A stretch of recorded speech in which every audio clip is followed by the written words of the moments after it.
যিনি জাতিকে ঐক্যবদ্ধ করেছিল, তার নাম শহীদ প্রেসিডেন্ট জিয়াউর রহমান। 1971 সালে যখন দেশের মানুষ বিভ্রান্ত অবস্থায় ছিলেন, সেই কালুরঘাট বেতার কেন্দ্র থেকে একটি ঘোষণার মাধ্যমে যিনি জাতিকে ঐক্যবদ্ধ করেছিল, তার নাম শহীদ প্রেসিডেন্ট জিয়াউর রহমান।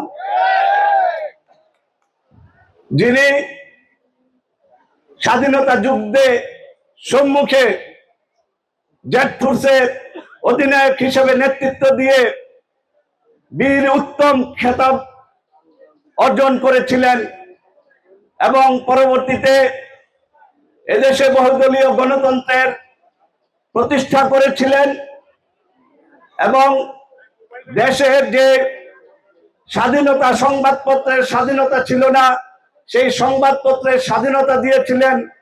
দেশ যখন অর্থনৈতিকভাবে পঙ্গু হয়ে গিয়েছিল, তখন খাল খননের মাধ্যমে কৃষিকে স্বনির্ভর করে দেশের অর্থনীতিকে উনি চাঙ্গা করেছিলেন।